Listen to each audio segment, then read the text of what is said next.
This is Audible. Fog by Gil Brewer, narrated by Mike Vendetti.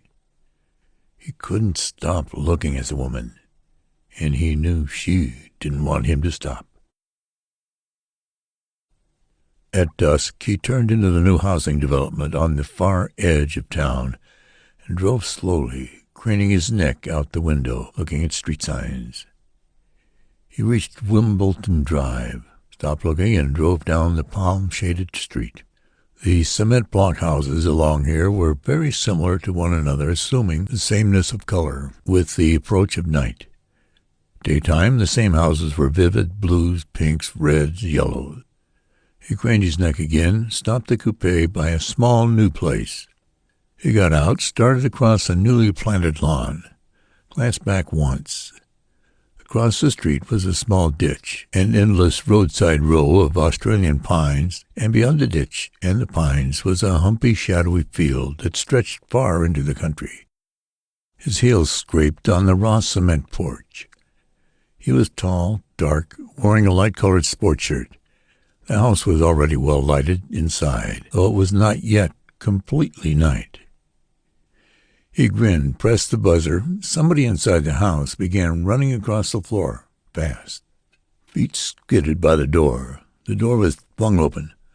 "Oh," the young woman said, breathing sharply. She smiled, then went sober. "Oh, is Art around?" The young woman shook her head. She was a blonde. Her hair was very thick, bursting in thick waves around her throat and shoulders. "He's not here." "I see. Well," she smiled again, watching him with wide, clear, blue eyes. "It is Mr. Thompson you wanted." "Yes. Then you must be—" "I'm Mrs. Thompson, yes." "Well, you see, I'm an old friend of Art's. Haven't seen him since you and he were married. I was in town, thought I'd drop around. He wrote me where he was living." "You're not Bill Calder's?" He grinned. "That's right, I suppose you—" "Why, Art's mentioned you at least 1,000,000 times." He kept grinning at her. "Well, come on in." Only for a—" "Don't be silly. Come in here, Bill." She moved aside, and he stepped in, and she closed the door. "Goodness," she said. "Imagine. So you're Sarah." She nodded, watching him. She was wearing a blue cotton house dress. She was in her bare feet. She stood with her hands on her hips thrown forward, and her lips were very broad and red. "Come on into the living room," she said, turning. "Sit down." "Well, only for a minute." He followed her into the other room from the narrow hall. She moved quickly, firmly, large-hipped under the scant blue dress. His gaze followed her. Her flesh moved and trembled under the dress. Bright, glaring light from an unshaded floor lamp beside a small, bulging brown couch shone clearly through the material of the dress between her legs. Bill turned his eyes away as she faced him again. "Peeking?" she said. Bill's face went red. "It's so hot," she said. "You know, I really don't like to wear anything. Nothing at all. Just naked all the time." He forced a sorry chuckle. She beamed at him, plopped on the couch, watching him steadily. She motioned toward a chair across from the couch. "Sit down, Bill." He sat quietly, carefully. He glanced once back toward the doorway, then at her, then at the windows above the back of the couch.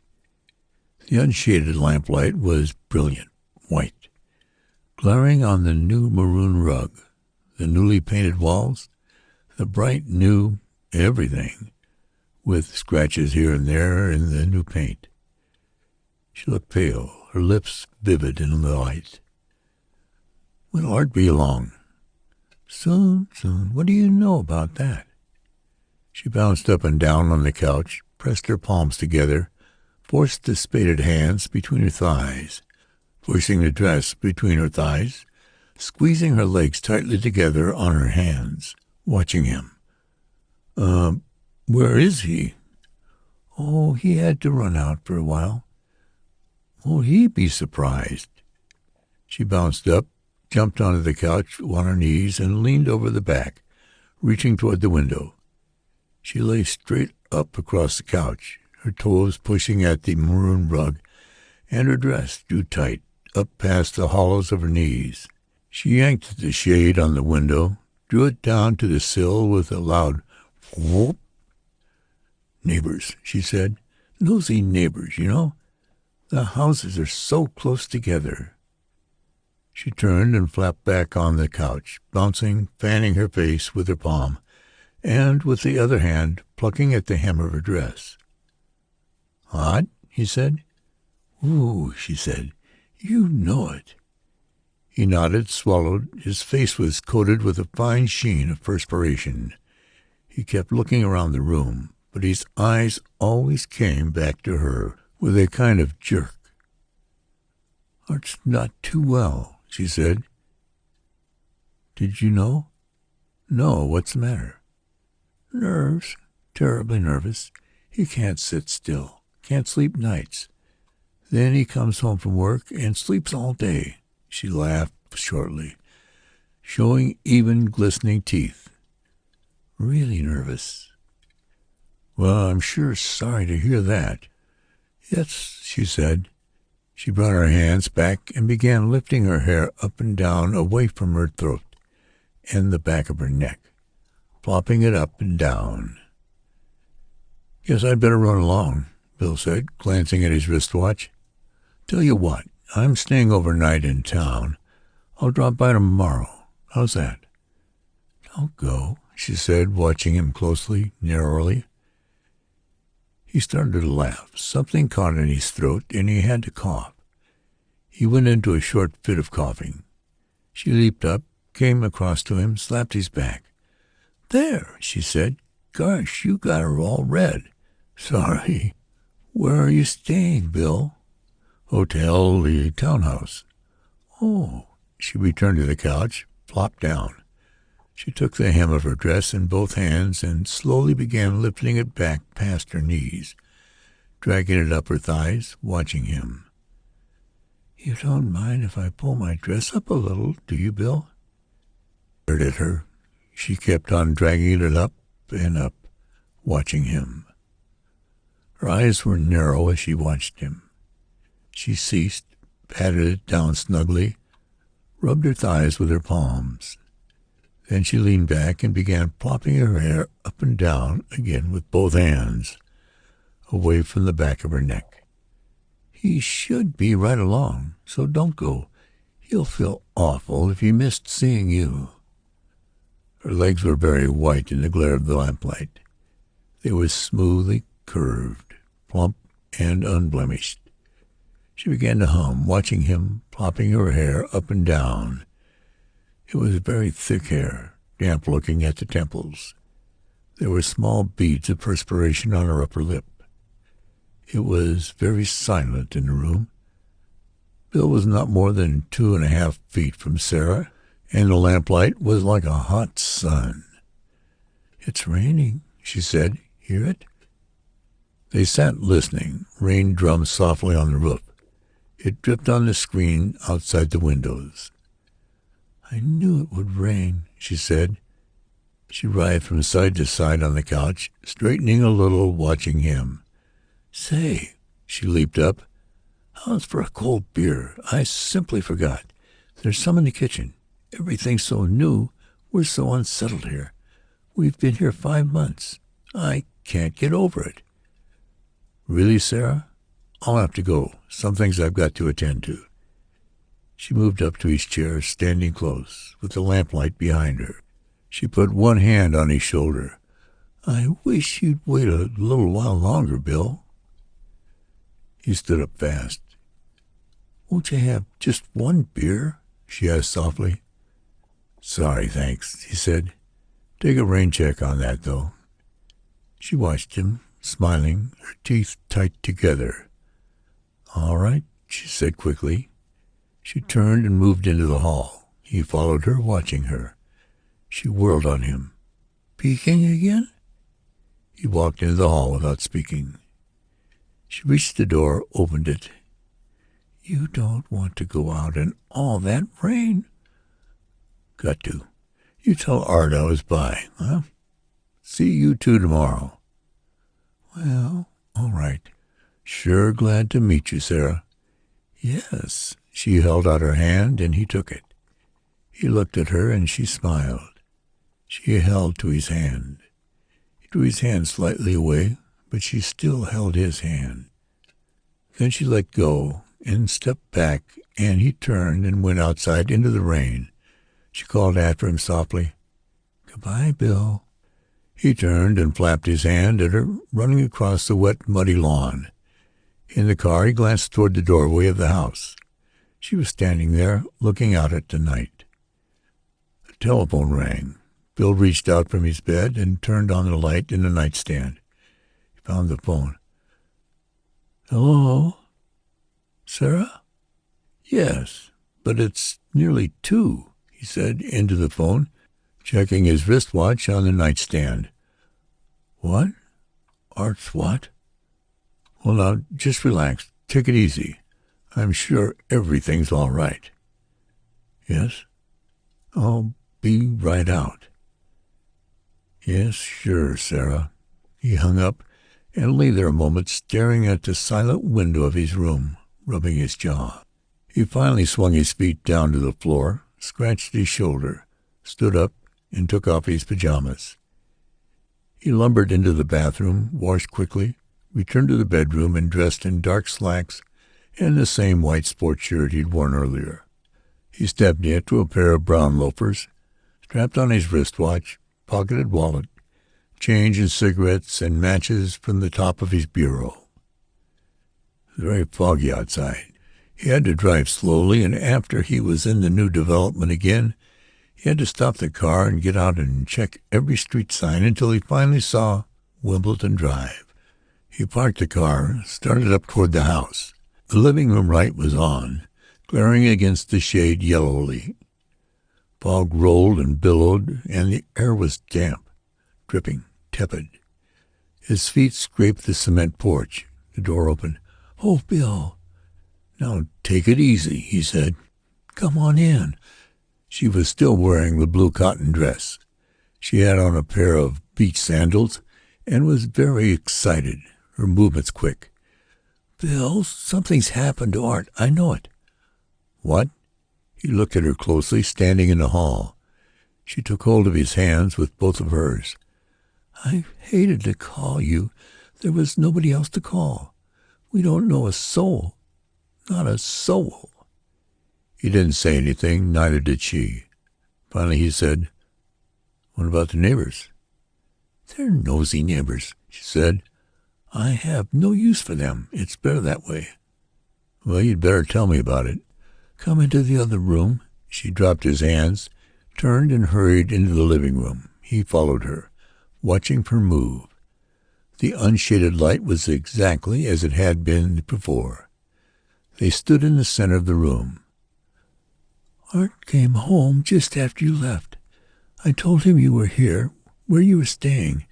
He said he was going to phone you. Then he said there was something he had to attend to first." She stared at him. She put her hands together and held her shoulders hunched up and licked her lips. "Go on." "He was laughing, full of fun," she said. "He said he was going out a minute, then he'd come back and phone you.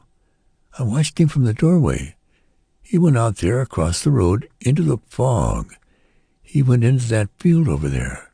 It was hours ago. He never came back." Bill laughed. He reached out and patted her shoulder. She moved her shoulder toward his hand and stepped an inch closer to him. Her breathing was loud in the room. "You're imagining things," he said. "Art can take care of himself." She shook her head fiercely. Her hair ruffled on her shoulders. "No, he went out there into the fog and he didn't come back. I know something's happened." Her voice rose. "I know it, I tell you." Bill looked quickly around the room, then took her shoulder in the cup of his hand. She hunched her shoulder into his hand, looking up at him with her lips parted, making small moaning sounds. There were 3 buttons on the throat of her dress, and the top button was undone. She reached up and unbuttoned another button, and the bright light glared on the unbroken, smooth white of her flesh. "I'm afraid to go out there alone," she said. "Will you go out there with me? I've got to go out there and look for him." He looked at her. She moved closer. "Yes, sure, all right. We'll go have a look." "Oh, yes." They moved quickly through the house and out the front door. "We should have a flashlight," he said. "You got a flash?" "No," she said. "There's no time for that." He looked at her. She kept looking at him, then over across the street at the billowing fog in the field beyond the Australian pines. "All right, come on," he said. They moved down across the lawn. They passed his car and crossed the wet street and stepped under the pines. "There's a ditch here," Sarah said. "You'll have to help me across the ditch." "Sure." They moved gingerly down the side of the ditch until they stood near a 3-foot stream of water. She came close to him, touching him with her body. "Can you jump?" he said. She shook her head. "No." There was an iridescence to the foggy night. Lights from far in the city bloomed in the fog, and Sarah's face was quite plain. Everything was quite plain for a short distance. After that, everything was obliterated by the fog. "Here," he said, taking her hand. She squeezed up next to him, and he took her waist in his hand. Abruptly he bent down, placed one hand under her legs, the other along her shoulders, and lifted her and stepped across the water and stood her up on the other bank. "You're very strong," she said. He didn't reply. They went up the bank and into the field. He turned and looked back. There was only the blooming fog and the dripping from the sky. "It seems foolish," he said. "Does it?" He shouted Art's name loudly. Sarah moved into the field. He walked behind her. The blue dress and the blonde hair and the white arms and legs were very plain against the fog. Her dress clung to her damply, and perspiration coated Bill's face. He called again. "Whatever would he come in here for?" she said softly. He came up to her side. They walked together silently. They moved down small hummocks into damp ground and up and over low hills. They passed trees, and Bill called repeatedly. Sarah stopped and turned and looked up at him. "Where could he have gone?" Bill shook his head. He stared at her. She was breathing hard, and the 3rd button of her dress was undone, her dress flaring open. She stared at him, and then she half smiled. "It's terrible asking you to do all this." "It's all right." "It's so hot," she said. She squeezed her hair back away from her head with both hands, watching him. She smiled at him, her teeth tight together, glistening. The moon was up there someplace.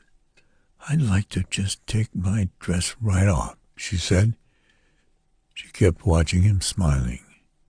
She released her hair, leaned down, and pulled up the skirt of her dress. She brought it up to her hips and tied one side of it into a big knot on her left hip. "You don't mind, do you?"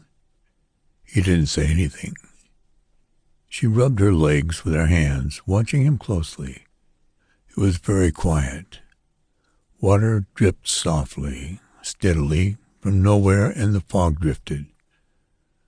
"What would I have done if you hadn't come by?" she said. "I don't know." He spoke quickly. She looked away into the fog, scowling. Then he looked at her.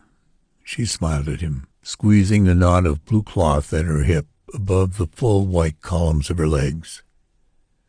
They stood there watching each other. "I don't think he's in here," Bill said. "Don't you?"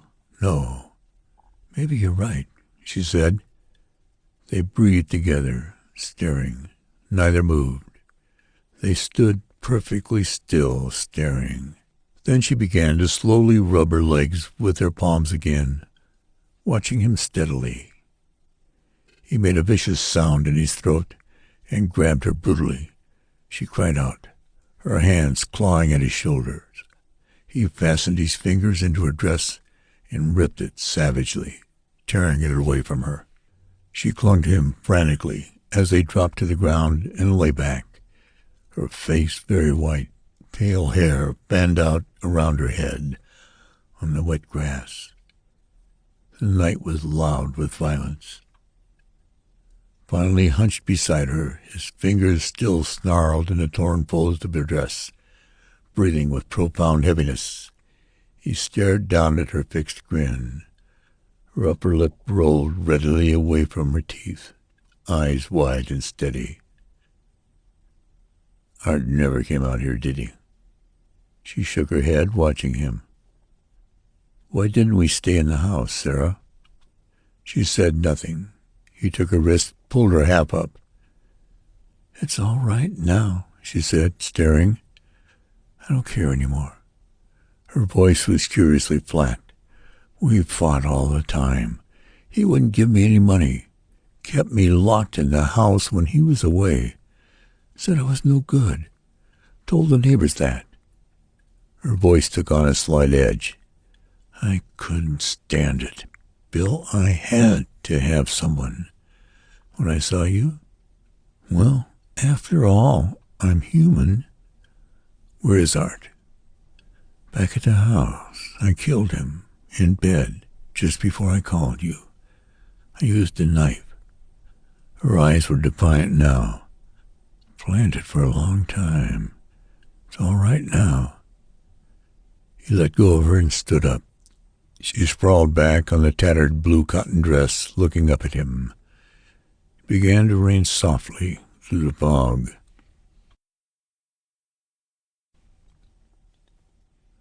This has been Fog by Gil Brewer, narrated by Mike Vendetti.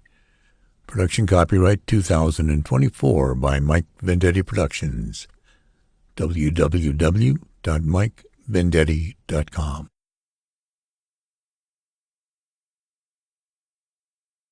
Audible hopes you have enjoyed this program.